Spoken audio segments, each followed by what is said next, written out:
Good morning student.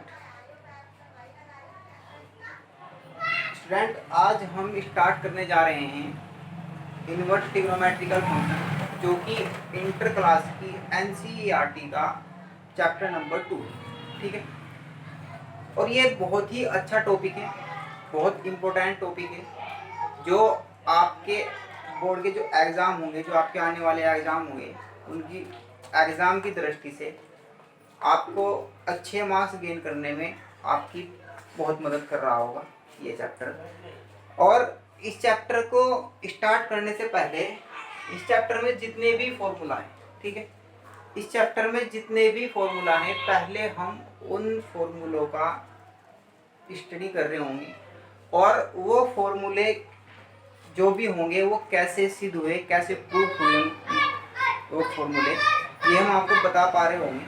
ठीक है, और इस चैप्टर में जितने भी फॉर्मूले हैं, जरूरी ये नहीं है कि भाई आप एग्ज़ाम के हिसाब से तैयारी कर रहे होंगे और एग्ज़ाम में सिर्फ आपके जो एनसीईआरटी में जो क्वेश्चन पूछे गए हैं, सिर्फ आपको वो क्वेश्चन ही एग्ज़ाम में आए, जरूरी नहीं है। इस चैप्टर के आपके जो फॉर्मूले होंगे और जो उनके प्रूफ होंगे वो भी इतने ही इम्पोर्टेंट है आपके लिए। ठीक है, तो फर्स्ट ऑफ ऑल हम ये तीन जो फॉर्मूले दिए गए हैं, ठीक है, जो ये तीन फॉर्मूले, तो ये पहले तीन फॉर्मूले की हम बात करेंगे। ये तीन फॉर्मूले कैसे सिद्ध हो रहे होंगे, कैसे हम इनको प्रूफ कर पा रहे होंगे, ये हम यहाँ से देख रहे होंगे। सबसे पहला फॉर्मूला ये है कि भाई sine inverse x plus cos inverse x की वैल्यू पाई/2 है, tan inverse x plus cot inverse x की वैल्यू पाई/2 है, cosec inverse x sec inverse x की वैल्यू कितनी है, पाई/2। ठीक है, अब जब हम पहला ही फॉर्मूला अपना सिद्ध कर रहे होंगे तो हम किस तरह से इस फॉर्मूले को सिद्ध कर रहे होंगे ये हमें देखना है। ठीक है, चाहे आप बच्चे एक बात ध्यान रखना, चाहे आप यूपी बोर्ड के हो चाहे आप सीबीएसई बोर्ड के हो, ये बात मैटर नहीं करती। ठीक है, बस आप चीज़ों को अपने हिसाब से देखिए। ठीक है, मैथ्स में क्या होता है कि मैथ्स में हिंदी और इंग्लिश का कुछ नहीं होता। ठीक है, वैसे भी आपको ज़्यादातर इंग्लिश में प्रैक्टिस करनी चाहिए, क्योंकि आप जैसे जैसे आगे की तरफ बढ़ रहे होंगे तो इंग्लिश का लेवल थोड़ा थोड़ा बढ़ रहा होगा और सारी की सारी चीज़ें इंग्लिश में आएंगी। ठीक है, तो पहले फॉर्मूले की अगर हम बात करें, जो पहला फॉर्मूला है हमारा वो कुछ इस तरह से है कि sign inverse x plus cos inverse x की वैल्यू हमें प्रूफ करनी है कितनी, पाई/2। ठीक है, अब हम इस क्वेश्चन में क्या करेंगे कि सबसे पहले साइन इनवर्स एक्स को आप क्या मान लो, ए मान लिया। ठीक है, अगर हमने साइन इनवर्स एक्स को ए मान लिया तो हम यहाँ से जब इस वैल्यू को इस तरह से लिखा है, देखो आपको ये पता होगा कि अगर कहीं पे x लिखा हुआ है तो क्या हम इसको ऐसे लिख सकते हैं, x की पावर -1, बिल्कुल लिख सकते हैं। और इसी वैल्यू को हम ऐसे भी लिख सकते हैं कि 1/x लिख सकते हैं।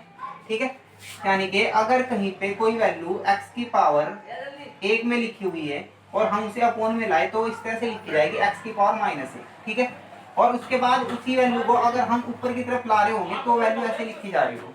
ठीक है, इसी तरह से हम ये बात कह सकते हैं कि जैसे साइन होता है, साइन को अगर साइन की ये एक पावर है, हमको ऐसे लिख रहे होंगे कि 1/sin इनवर्स, और जब पहले ही ये साइन इनवर्स लिखा हुआ है तो क्या हम इसको ऐसे नहीं लिख सकते, 1/sin लिख सकते हैं। तो इसी तरह से हम इस वैल्यू को ऐसे लिखेंगे कि 1/sin into x is equal to a, और ये साइन मल्टीप्लाई होकर इधर आ रहा होगा तो x इज इक्वल टू कितना आ रहा होगा, साइन ए।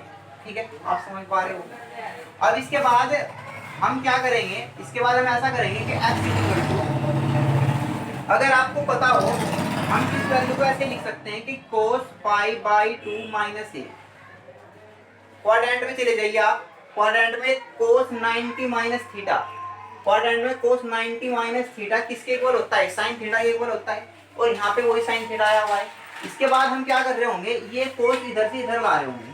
ठीक है, या फिर हम इस बात को इस तरह से कह सकते हैं कि हम इसको ऐसे लिख रहे होंगे कि 1/cos इनवर्स, क्योंकि इसकी एक पावर है, वो पावर जब नीचे आ रही होगी तो ये cos इनवर्स ऐसे लिखा जा रहा होगा, और ये यहाँ पे π/2 माइनस के a हमारा ऐसा ही होगा जैसा कि था। ठीक है, cos इनवर्स जब इधर से इधर आ रहा होगा तो हम इसको ऐसे लिख रहे होंगे कि cos inverse is equal to π/2 minus a। ठीक है, इसके बाद आप ये a वैल्यू इधर ला रहे होंगे तो इसको आप ऐसे लिख रहे होंगे कि cos इनवर्स x प्लस के a इज इक्वल टू किसके, π/2।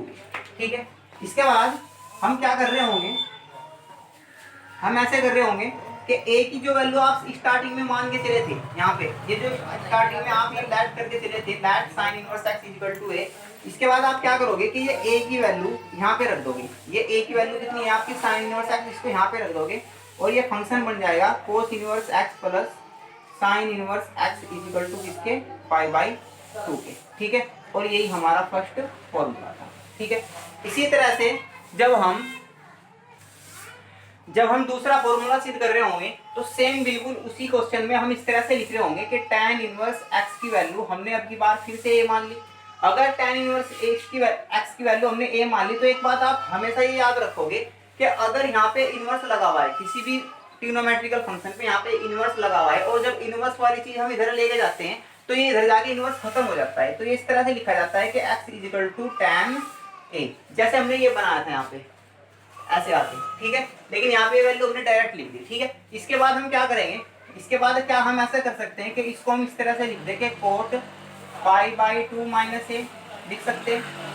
क्वाड्रेंट में अगर हम देखें तो कोट 90 माइनस के थीटा किसके इक्वल होता है, tan थीटा के इक्वल होता है। इसके बाद ये कोट इधर से इधर आएगा, तो ये अगर किसी ट्रिग्नोमेट्रिकल फंक्शन पे इनवर्स नहीं है और उस वैल्यू को हम इधर से इधर ला रहे होंगे तो, या इधर से इधर ला रहे होंगे तो उस वैल्यू पे इनवर्स आ जाता है। और जिस वैल्यू पे इनवर्स होता है जब उस वैल्यू को इधर से इधर ले जा रहे होते हैं तो इनवर्स हट जाता है, ठीक है। तो इस वैल्यू पे इनवर्स नहीं है तो इधर आएगी तो क्या हो जाएगा, इनवर्स लग जाएगा, इज इक्वल टू ये कितना हो जाएगा पाई बाई 2 माइनस ए, ठीक है। इसके बाद ए को हम इधर ला रहे होंगे तो इसको लिख रहे होंगे कोट इनवर्स प्लस के a is equal to pi by 2, ठीक है। इसके बाद यहाँ पे ए की वैल्यू वही रख रहे होंगे जो हमने स्टार्टिंग में लैट कर दी थी जो वैल्यू, तो वो वैल्यू यहाँ पे रख रहे होंगे तो कितना हो रहा होगा कोट इनवर्स एक्स, सॉरी हाँ cot inverse x plus tan inverse x is equal to किसके, पाई बाई 2 के। इसके बाद हम इसको सही करके लिख रहे होंगे tan inverse x plus cot inverse x, इसकी वैल्यू कितनी आ गई हमारी पाई बाई 2, ठीक है। इसके बाद जो नेक्स्ट फॉर्मूला है हमारा cosec inverse x plus sec inverse x equal to pi by 2, ये बिल्कुल सेम इसी तरह से करना है आपको और आपको ये क्वेश्चन खुद से करना है, ठीक है।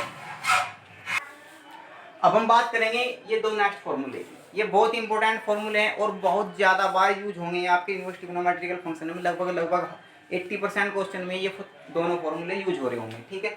तो इनको प्रूफ करने के लिए हम क्या करते हैं कि हम पहला फॉर्मूला जब प्रूफ कर रहे होंगे तो tan इनवर्स x जैसे हमने पहले किया था उसकी वैल्यू हमने क्या मान ली, a मान ली। तो अगर हमने tan इनवर्स x की वैल्यू a मान ली, इसके बाद अगर हम यहाँ से a की वैल्यू निकाल तो a की वैल्यू अगर इस पे इधर इनवर्स लगा हुआ है, ये वैल्यू इधर से इधर जाएगी तो इसका इनवर्स हट जाता है, ठीक है। तो ये हो जाएगा tan a, ठीक है। सेम तरीके से हम क्या करेंगे tan इनवर्स y की वैल्यू हमने क्या मान ली, b मान ली। जब ये इनवर्स फंक्शन इधर से इधर जाएगा तो ये इनवर्स हट जाएगा तो ये हो जाएगा y, सॉरी यहाँ पे x आएगा और ये हो जाएगा कितना y is equal to tan b, ठीक है। अब इसके बाद हम क्या करेंगे, अगर हमें ये फॉर्मूला अप्लाई करना है, ये फॉर्मूला में सिद्ध करना है तो हम यहाँ पे क्या करेंगे, क्योंकि हम यहाँ पे एक फॉर्मूला लगा रहे होंगे tan a प्लस b का। tan a प्लस b का क्या फॉर्मूला है, tan a plus tan b upon 1 minus tan a और tan b, ठीक है। ये फॉर्मूले आपको बहुत अच्छे से आने चाहिए, ठीक है, ट्रिग्नोमेट्रिकल। तो अब हम क्या कर रहे होंगे कि इसको ऐसे लिख रहे होंगे कि tan a plus b is equal to tan a का वैल्यू हमारा कितना है, tan a का वैल्यू हमारा x है यहाँ से, tan b का वैल्यू हमारा कितना है y, यहाँ पे y रख देंगे अपॉन 1 माइनस tan a का वैल्यू कितना है x और tan b का वैल्यू कितना है y, ठीक है। इसके बाद ये tan इधर से इधर आ रहा होगा तो इस पे इनवर्स नहीं है तो जब इधर आएगा तो इनवर्स लग जाएगा, इस पे लिखेंगे a plus b is equal to tan inverse x plus के y upon 1 minus x y, ठीक है। अब a और b की वैल्यू, a की वैल्यू हमने कितनी मान ली थी अपने पहले से ही tan इनवर्स x, और b की वैल्यू हमने कितनी सपोज की थी tan इनवर्स y, तो इसको हम ऐसे लिखेंगे tan inverse x plus tan inverse y is equal to tan inverse x plus y upon 1 minus x y, और इस तरह से हम इसका एक फॉर्मूला प्रूफ कर रहे होंगे, ठीक है। सेम तरीके से हम दूसरा फॉर्मूला सिद्ध कर रहे होंगे। इस क्वेश्चन में भी हम बिल्कुल सेम tan इनवर्स x को a लैट कर लेंगे, x की वैल्यू कितनी आ जाएगी tan a आ जाएगी, tan इनवर्स y को b ऐड कर लेंगे, y की वैल्यू tan b आ जाएगी। इसके बाद यहाँ पे अगर बीच में माइनस है तो फॉर्मूला भी tan a माइनस b का लगेगा। यहाँ पे अगर बीच में प्लस था तो फॉर्मूला भी tan a प्लस b का अप्लाई करेंगे, ठीक है। तो tan a minus b equal to tan a minus tan b upon 1 minus tan a tan b। इसके बाद हम वैल्यू रख रहे होंगे tan a minus b is equal to, इसका वैल्यू हमारे पास x, इसका वैल्यू y, और इसका वैल्यू कितना है हमारे पास 1 प्लस एक्स वाई, ठीक है। इसके बाद हम क्या करेंगे, यहाँ से tan को उधर लेके जाएंगे तो ये हो जाएगा a माइनस के b is equal to tan inverse x minus के y upon 1 plus x y, ठीक है, क्योंकि हमें इधर इनवर्स चाहिए। इसके बाद a और b की वैल्यू आपने क्या सपोज की हुई है, a की वैल्यू आपने tan इनवर्स x और b की वैल्यू tan इनवर्स y, तो यहाँ पे रख देंगे, कितना हो जाएगा tan inverse x minus tan inverse y is equal to tan inverse x minus के y upon 1 plus x y, ठीक है। और इस तरह से हम ये दूसरा फॉर्मूला भी प्रूफ कर पा रहे होंगे, ठीक है।